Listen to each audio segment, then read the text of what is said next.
श्री गणेशाय नमः। श्री सरस्वतये नमः। श्री सद्गुरुदेव चरण कमलेभ्यो नमो नमः। ओम नमो भगवते वासुदेवाय। श्री राधा कृष्णाय नमो नमः। श्री रामचंद्र डोंगरे जी महाराज द्वारा रचित श्रीमद्भागवत रहस्य अध्याय 15। हिरण्याक्ष के साथ वराह भगवान का युद्ध एवं हिरण्याक्ष वध। वरुण ने कहा कि तू वराह नारायण से युद्ध कर। हिरण्याक्ष ने वराह भगवान के पास आकर उनसे कहा कि तू सूअर जैसा है। तो वराह नारायण ने उससे कहा कि तू कुत्ता जैसा है। और बात बढ़ गई। सभी पापों का मूल वाणी है। वाणी दोष होने से वीर्य दूषित होता है। उच्चार के बिना पाप नहीं होता। पहले मन के द्वारा उच्चारे जाने पर ही पाप होता है। मुष्टि प्रहार करके वराह भगवान ने हिरण्याक्ष का संहार किया और पृथ्वी का राज्य मनु महाराज को सौंप दिया। मनु से उन्होंने कहा कि धर्म से पृथ्वी का पालन करना, और वे बद्री नारायण के स्वरूप में लीन हो गई।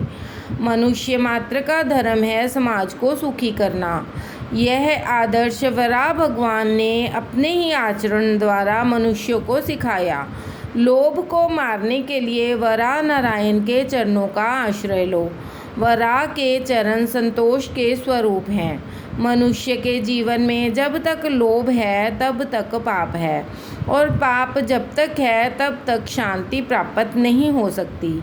जिसका जीवन निष्पाप है उसे शांति मिलती है। केवल अर्थोपार्जन के लिए ही बुद्धि का उपयोग न करो, उसका उपयोग ईश्वरोपासना के लिए करो, अन्यथा उस जौहरी जैसी ही तुम्हारी दशा भी होगी। एक बार किसी राजा के दरबार में एक जौहरी आया। उसके पास एक हीरा था। उस हीरे की कीमत ठहराने के लिए कई जौहरियों को बुलाया गया। सभी ने अलग अलग कीमत बताई। राजा निराश हुआ। इतने में एक वृद्ध जौहरी आया। उसने हीरे की कीमत 99 लाख बताई। तो राजा ने पूछा कि पूरे 1 करोड़ क्यों नहीं कहा। तो उस वृद्ध जौहरी ने कहा कि 100 हीरे मंगवा कर उस हीरे के आसपास रख दिए। तो उस हीरे का तेज 99 हीरों पर पड़ा, किंतु एक पर न पड़ा।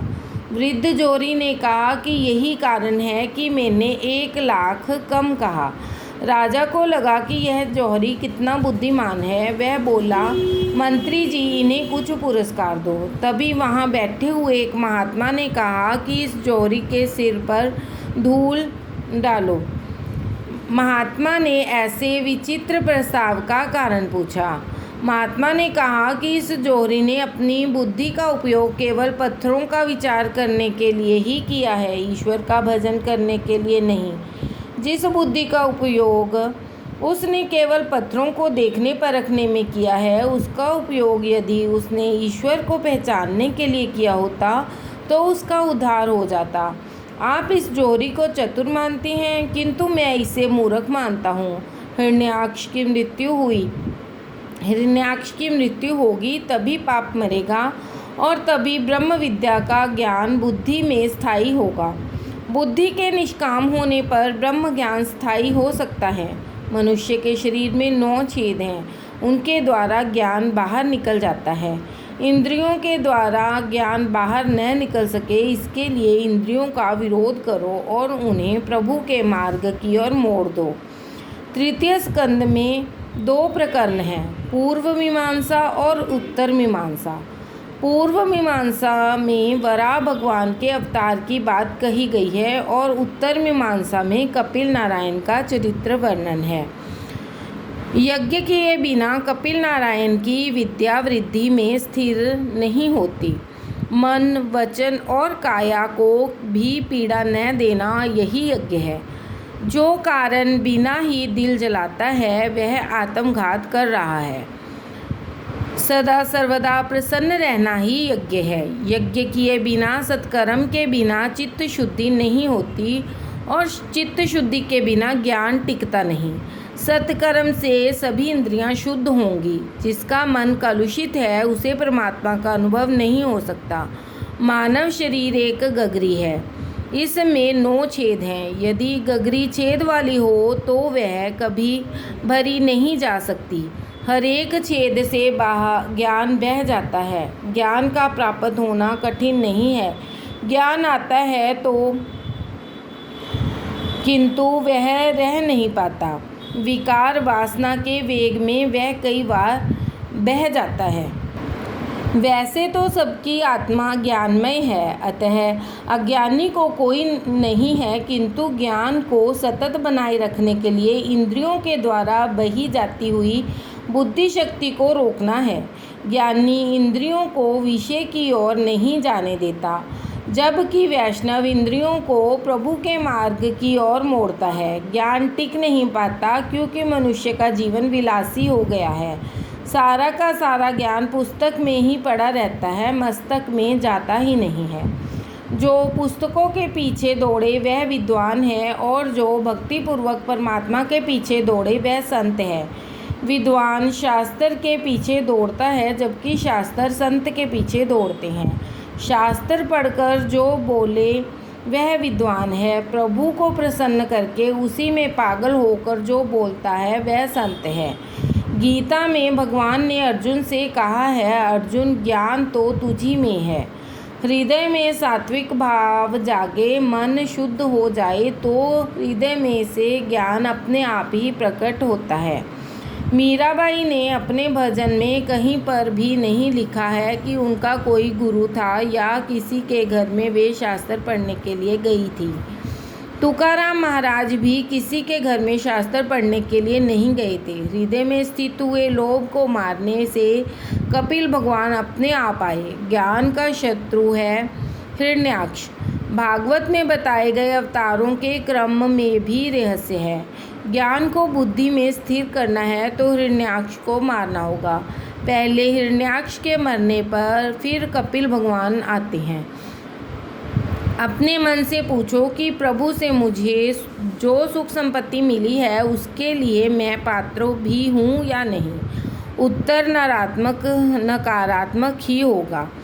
लोभ को संतोष से मारो, ज़्यादा पाने की इच्छा ना करो। पाप इसलिए होता है कि मनुष्य मानता है कि प्रभु ने मुझे जो दिया है वह बहुत कम है। पाप नहीं होंगे तो इंद्रियों की शुद्धि होगी और तभी इंद्रियों में ज्ञान भक्ति टिक पाएगी। यज्ञ आदि सत्कर्म से चित्त शुद्धि होती है। इसके बाद ब्रह्म ज्ञान बुद्धि में टिक पाता है। पूर्व मीमांसा के बाद उत्तर मीमांसा का आरंभ किया गया है। उत्तर मीमांसा में ज्ञान प्रकरण है। कपिल मुनि ज्ञान के अवतार हैं। स्वयंभू मनु की रानी का नाम शतरूपा था। मनु महाराज के 2 पुत्र थे, प्रियव्रत और उत्तानपाद। 3 कन्याएं भी थी, आकृति, देवहूति और प्रसूति। आकृति का रुचि से, देवहूति का कर्दम से और प्रसूति का दक्ष से विवाह हुआ। राधे राधे। कर्दम ऋषि एवं देवहूति का वृत्तांत। कर्दम ऋषि और देवहूति के घर कपिल भगवान आए थे। विदुर जी प्रश्न करते हैं कि मैत्रेय जी, आप कर्दम और देवहूति के वंश की कथा कहिए। कपिल भगवान की इस कथा को सुनने की मेरी इच्छा है।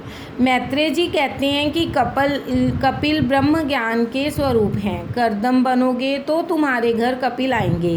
कर्दम अर्थात इंद्रियों का दमन करने वाला, कर्दम अर्थात जितेंद्रिय। जब तक मनुष्य कर्दम नहीं बन पाता तब तक उसे कपिल नहीं मिलते। शरीर में सत्व गुण की वृद्धि होने पर अपने आप ज्ञान का झरना फूट पड़ता है, ज्ञान प्रकट होता है।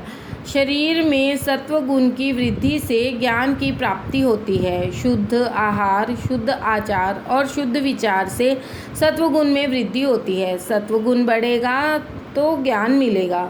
सत्वगुण बढ़ता है संयम से, सदाचार से। सत्वगुण के बढ़ने से अंदर से ज्ञान का स्फुरण होता है। जीभ के सुधरने से जीवन सुधरता है। जीभ जो कुछ मांगे वह सभी उसे मत दो। सोने पर 2-4 मिनट में ही नींद आ जाएगी ऐसा महसूस हो तभी सोना चाहिए। सोने पर तुरंत नींद न आएगी तो जीव काम सुख का चिंतन करेगा। आगे कथा आएगी कि घर के काम पूरे होने पर गोपियाँ कृष्ण कीर्तन करती थी। जीवन सात्विक बनाओ। जितेंद्रिय बनने के लिए सरस्वती के किनारे रहना होगा। सरस्वती का किनारा सत्कर्म का किनारा है। यमुना जी भक्ति का स्वरूप है, गंगा जी ज्ञान का और सरस्वती सत्कर्म का स्वरूप है। शुकदेव जी राजऋषि को सुनाते हैं, राजन, कर्दम ऋषि सारा दिवस तप करते थे। उनके तप से भगवान प्रसन्न हुए। भगवान ऋषि के घर पधारे। विदुर जी के भी द्वारिकानाथ गए थे। भगवान श्री कृष्ण हर तरह से उदार हैं, किंतु समय देने में उदार नहीं हैं। स्वर्ण की अपेक्षा समय को अधिक मूल्यवान मानो। लक्ष्य को लय में रखोगे तो जीवन सफल होगा। बिना लक्ष्य का मनुष्य बिना पतवार की नाव जैसा है। कर्दम जितेंद्रिय महात्मा थे। उनकी तपश्चर्या सफल हो गई। उनके सामने भगवान प्रकट हुए। सिद्धपुर के पास कर्दम ऋषि का आश्रम था। उन्होंने बड़ी तपश्चर्या की। शरीर में केवल हड्डियां ही रह गई। ऐसी कठोर तपश्चर्या से भगवान प्रसन्न हुए। आंखों से हर्षाश्रु निकल आए।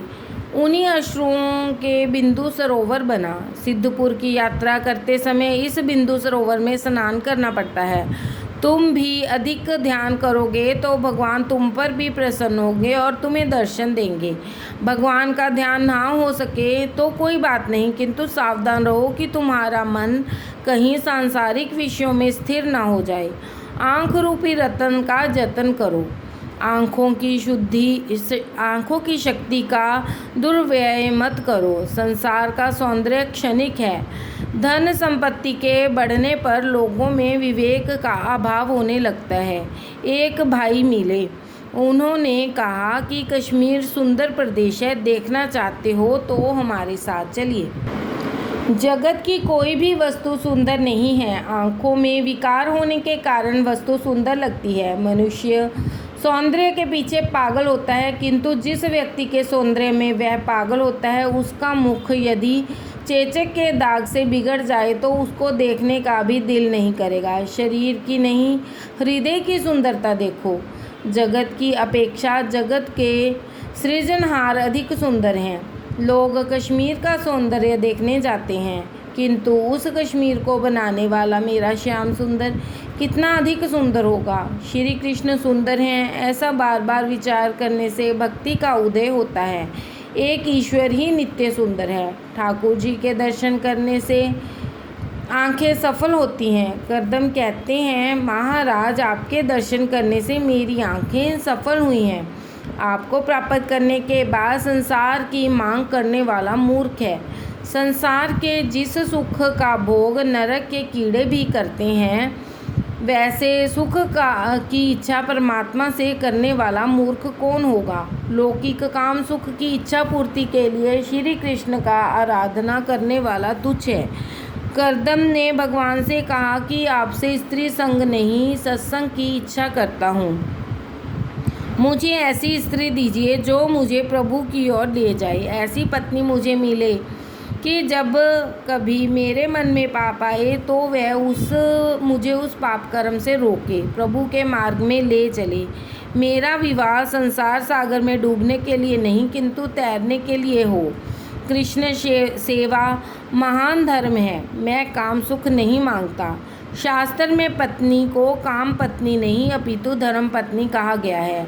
ब्रह्मा जी ने विवाह करने के लिए मुझे आज्ञा दी है। मैं पत्नी नहीं, घर में सत्संग चाहता हूँ। स्त्री संग काम संग नहीं, सत्संग है। धर्म के आचरण के लिए पत्नी है। अकेला पुरुष या अकेली स्त्री धर्म मार्ग में आगे नहीं बढ़ सकती। नाविक के बगैर अकेली नाव संसार सागर को पार नहीं कर सकती। नाविक भी अकेला संसार सागर को पार नहीं कर सकता। स्त्री नौका है और पुरुष नाविक। दोनों को एक दूसरे के सहारे की ज़रूरत है। पुरुषों में विवेक होता है तो स्त्री में स्नेह। विवेक और स्नेह के मिलन से भक्ति प्रकट होती है। पुरुष कमा सकता है, पुरुष ज्ञान स्वरूप है। स्त्री का हृदय कोमल होने के कारण वह समर्पण करती है। स्त्री क्रिया शक्ति है।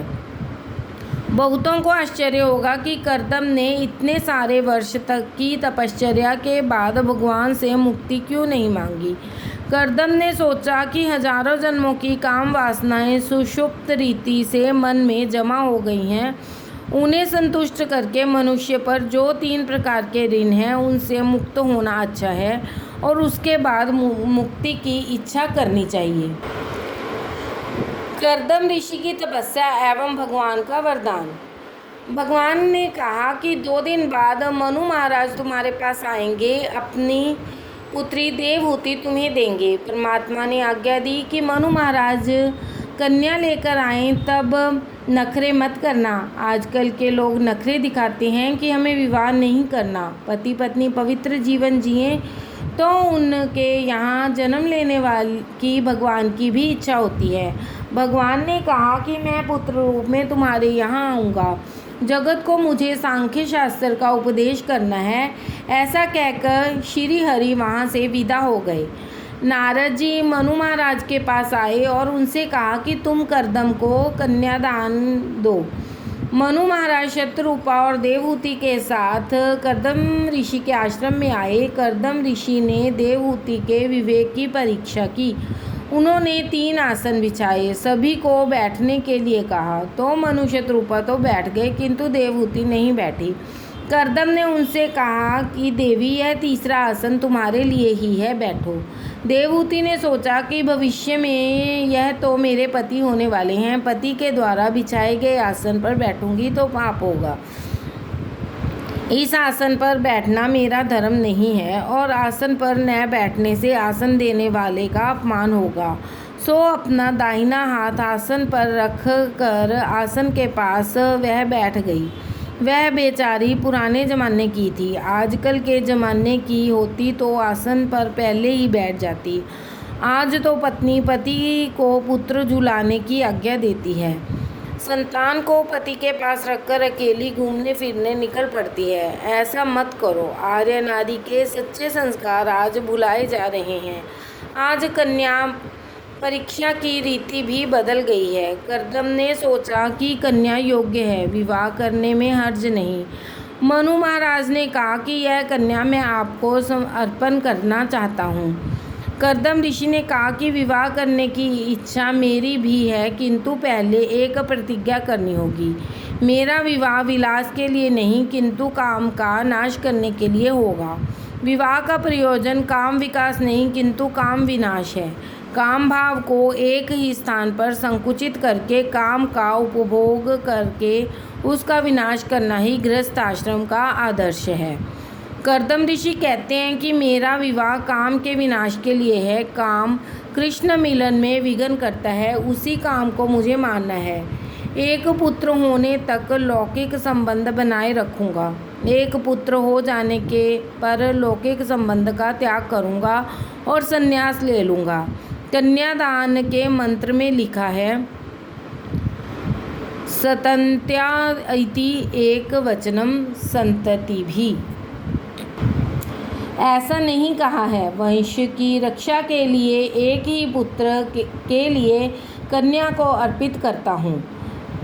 शास्त्र ने पहले पुत्र को ही धर्मपुत्र कहा है, अन्य सभी पुत्र कामज पुत्र हैं। कामाचरण के लिए नहीं, धर्माचरण के लिए विवाह है। पिता पुत्र से कहता है कि तू मेरी आत्मा है। एक पुत्र होने के बाद पत्नी माता समान होती है। काम ईश्वर की भांति व्यापक होना चाहता है। जहाँ सुंदरता दिखती है वहीं काम उत्पन्न होता है। उसे एक ही स्त्री में संजो कर नाश करने को विवाह करना है। विवाह के समय सावधान कहा जाता है क्योंकि सभी जानते हैं कि विवाह के बाद वह सावधान नहीं रहेगा। विवाह के बाद सावधान रहे वही जीत जाता है, अथवा जो पहले से सावधान होता है वह जीतता है। रामदास स्वामी विवाह से पहले ही सावधान हो गए थे। विवाह मंडप में पुरोहित जी ने सावधान सावधान कहा और वे सावधान होकर मंडप से भाग खड़े हुए। भोग के बिना रोग नहीं होता। पूर्व जन्म के पाप के कारण भी कुछ रोग होते हैं, तो कुछ रोग इस जन्म के भोग विलास के कारण होते हैं। भोग रोग भयम। भोगोपभोग में रोग का भय है। भोग बढ़ने से आयुष्य का क्षय होता है। हम भोग का उपभोग नहीं कर पाते, भोग ही हमारा उपभोग कर जाता है। जब से वर राजा मोटर में देखकर विवाह करने जाने लगा, तब से घर संसार बिगड़ गया। आज का वर राजा के घोड़े पर से गिर जाने का डर लगता है। उससे पूछो कि एक ही घोड़ा तुझे गिरा देगा तो 11 घोड़े तेरी क्या दशा करेंगे। एक घोड़े को अंकुश में नहीं रख सकता तो फिर 11 घोड़ों को कैसे अंकुश में रख सकेगा। 11 इंद्रियां ही 11 घोड़े हैं। जितेंद्रिय होने के लिए विवाह करना है। आज तो हम विवाह का हेतु भूल गए हैं। कर्दम ऋषि ने आदर्श बताया है कि मेरा विवाह एक सतपुत्र के लिए है, उसके बाद मैं संन्यास लूँगा। मेरी यह प्रतिज्ञा तुम्हारी कन्या को मान्य हो तो मैं विवाह करने को तैयार हूँ। मनु महाराज ने पुत्री से कहा, ये तो विवाह के समय संन्यास की बातें करने लगे हैं, किंतु देवहूति भी असाधारण थी। शुकदेव जी वर्णन कर रहे हैं। राधे राधे।